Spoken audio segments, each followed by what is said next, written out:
오늘은 무아에 대해서 한번 무아가 어떤 것인지 지난번에는 한번 온 무아에 대해서 얘기를 했었는데 오늘은 무아의 어떤 좀 현실적인 그런 얘기에 대해서 무아를 일반적으로 이제 비실체론이라고 우리가 많이들 해석을 하는데 비실체론으로 해석을 하면 일반적으로 어떻게 얘기하느냐, 아트만으로서의 실체가 없다, 혹은 실체로서의 나는 없다, 아트만으로서의 나는 없다, 이런 식으로 해석을 많이 하죠. 비실체론으로 얘기를 하면.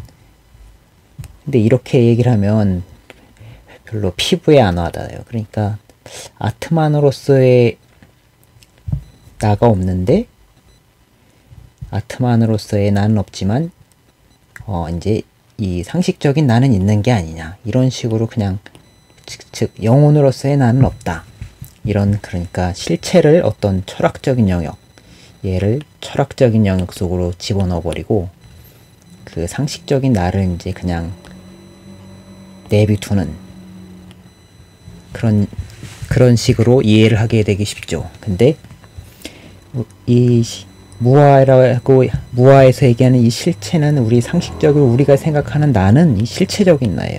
그렇기 때문에 이렇게 생각을 하면 이제 좀 비실체론으로 얘기를 하면 이 우리가 상식적인 나가 이 실체로서의 나인데, 우리가 상식적으로 생각할 때 이게 실체로서의 나를 가지고 우리가 생각하는 건데, 꼭 아트만하고는 동일하진 않지만 실체로서의 나를 생각하는 건데, 이거를 좀 이거하고 동떨어져서 이게 아니다 이렇게 생각하기가 쉽죠. 그래, 오해를 하기 쉽고 좀 피부에 안 와닿는 식의 비실체론, 이렇게 얘기를 하면 안 와닿는데, 실제로는 이 무아라고 하는 이거는 이제 굉장히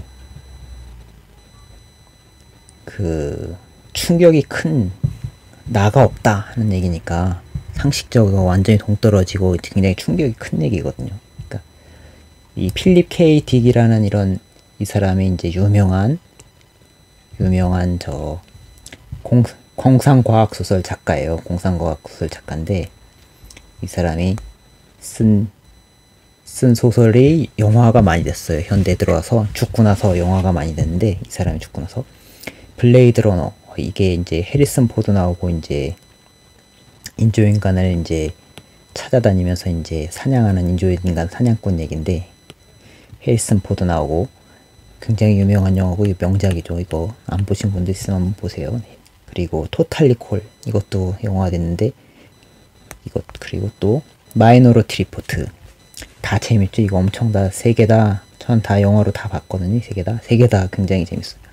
그리고 제가 얘기하고 싶은 거는 이 임포스터라고, 이게 사기꾼이란 뜻인데 이것도 영화가 됐거든요. 근데 이 3개에 비해서는 별로 안 유명한 영화인데, 이 영화가 이제 영화가 됐어요, 이게. 근데 이 스토리가 어떤 거냐면, 이 스토리 스포일러니까 혹시 이 영화를 보시고 싶으신 분들은 직접 보시고 나중에 이 비디오 동영상을 보시기 바랍니다. 네.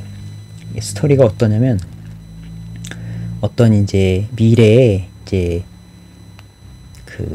안드로메다인가 어디에서 하여튼 월파 센타우리인가 하여튼 어디서 외계인이 쳐들어와서 이 지구하고 이제 대립을 하게 됐는데, 이때 이제 지구에 어떤 간첩 비슷한 이제 스파이를 보낸 거예요. 근데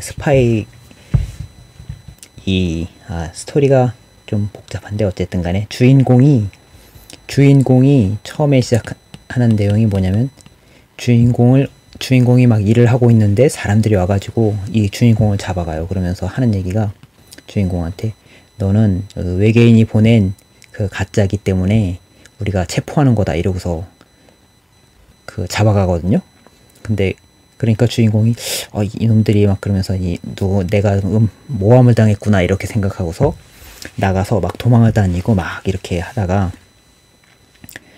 도망다닌다고 나중에 결국에는 알고 보니까 무슨 내용이냐면, 알고 보니까 막 실제로 주인공이 처음에 자기 모함을 벗기 위해서 막 주인공이 엄청나게 노력을 하고 막 이게 아니다 막 이렇게 했는데, 결국에 알고 보니까 이 주인공이 실제로 그 가짜였어요. 그 외계인이 보낸 가짜였어요. 그리고 그 주인공이 그런 자기가 가짜라는 인식을 딱 하는 순간에 그 이 주인공 내부에 있던 그 가짜 그 폭탄이 터지는 거예요. 그러면서 끝이 나는 영화거든요. 그러니까 저는 이거는 영화로 보지 않고 책으로 읽었는데 굉장히 스토리가 너무 그 반전이 굉장히 강력해서 식스센스보다 이게 반전이 더 강력했던 것 같아요. 제가 그래서 잊혀지지가 않는데 어쨌든 굉장히 충격적인 내용이죠. 그쵸?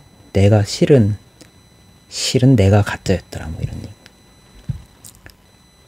그러니까 일반적으로 그 철학적으로도 보면은 일반적으로 바깥을 먼저 의심하게 돼 있어요. 이렇게 데카르트도 보면 이제 내한테 주어지는 이 감각들이 진짜일까 실제일까 이런 의심을 하잖아요. 방법적 회의가 뭐예요? 방법적 회의를 한다고 하잖아요. 데카르트가 방법적 회의를 하는데 근데 무슨 내용이냐면 나에게 주어지는 이 감각들이 실은 다 가짜가 아닐까 이게 그런 의심을 하는 거죠. 이제 그렇게 대부분 시작을 할 때는 밖에서부터 보통 의심을 시작하죠. 그렇죠? 서양 철학사에서도 마찬가지로 이분이 버클리 주교라는 이제 버클리 주교예요. 버클리 주교라고 하는 분인데 이분이 이제 그 우리가 느끼는 이 감각적인 것들은 그 의식에 떠오르는 그 감각의 어떤 연속일 뿐이기 때문에 세상이라는 것이 실제로 있다고 하기가 힘들다.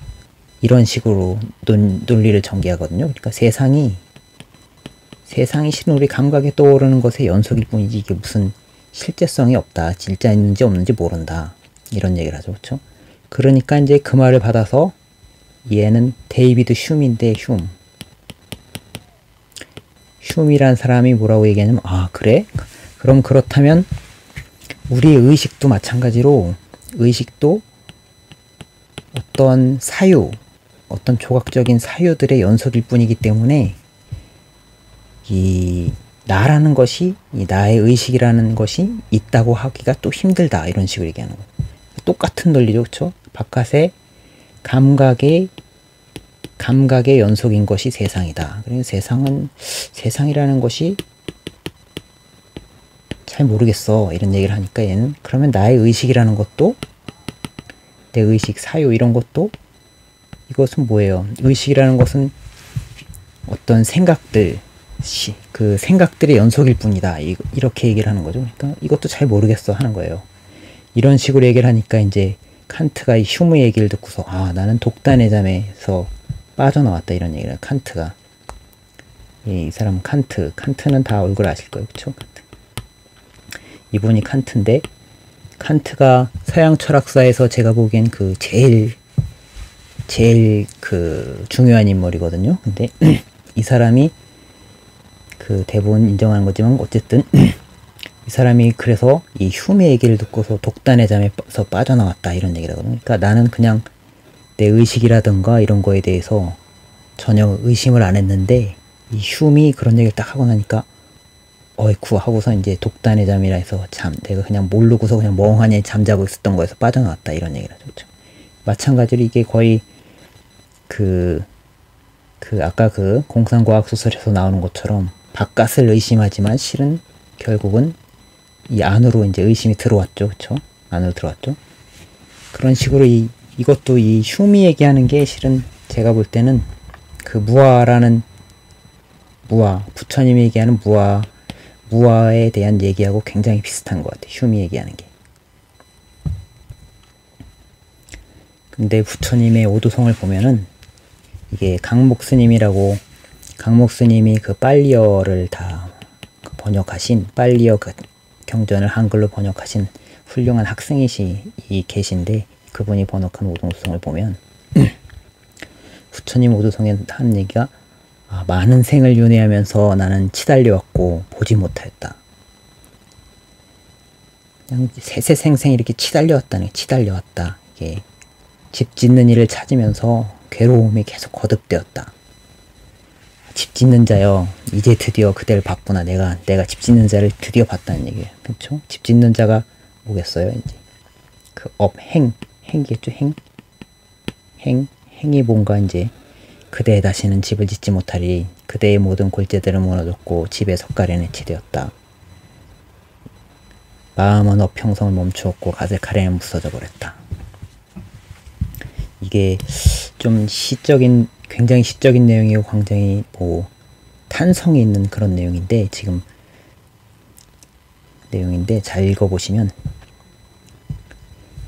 얼마 좀 파괴력이 좀 확 와닿는 그런 내용이 있는 건데, 사실 우리가 좀 약간 말이 좀 달라지고 그러기 때문에 알기가 힘든데,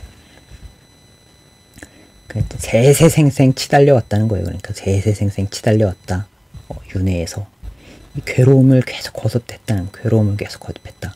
근데 드디어 마침내 이제 드디어 집 짓는 자 그대 이 윤회의 그 원인을 봤다는 거예요. 이제 드디어 봤다. 내가 이제 너를 드디어 봤다.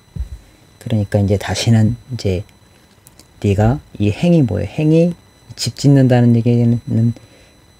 내가 이게 나가 아닌데 자꾸 나야 하고 하는 게 행 아니에요? 행?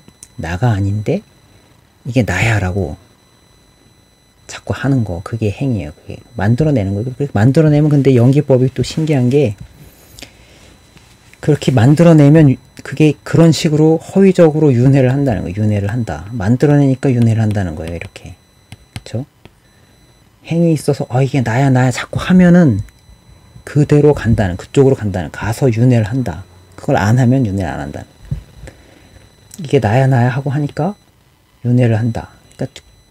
그러니까 그런데 이제 이렇게 집을 자꾸 나라고 자꾸 집을 짓고 하면은 윤회를 하는데, 이제 내가 너를 봤어. 이제 그러니까 앞으로 이제 네가 이제 집을 못 짓게 될 거야. 이제 그런 얘기예요.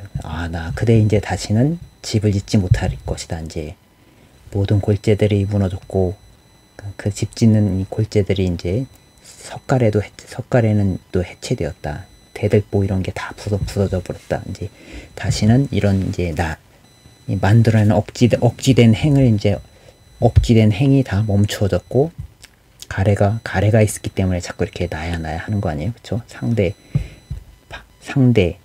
상대와 이렇게 나누고 하기 때문에 자꾸 나야 이렇게 하게 되니까.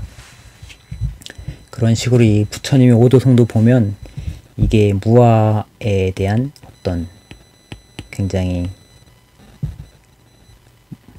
무아에 대한 확 와닿는 그런 내용이거든요. 그러니까 이런 것들을 보면 참 무아라는 게 어떤 굉장히 충격적인 얘기다. 그리고 그 불교가 얼마나 이 무아, 윤회 이런 거하고 얼마나 깊이, 이거에 대해서 얼마나 깊이 있게 어떤 그 깊은 어떤 인식을 가지고 있는가, 이런 걸 알 수 있죠. 그러니까 윤회하고 뭐 불교가 별 상관없다 이러시는 분들은 제가 볼 때는 좀 잘못 알고 있는 게 아닌가 이렇게 생각하시고, 어쨌든 부처님의 오도성이 참 여러분들 해석이 있는데 굉장히 이게 그 시적이기도 하고 좋은 내용이니까 한번 다른 분 해석도 한번 찾아보시길 바랍니다. 오늘만 마치겠습니다.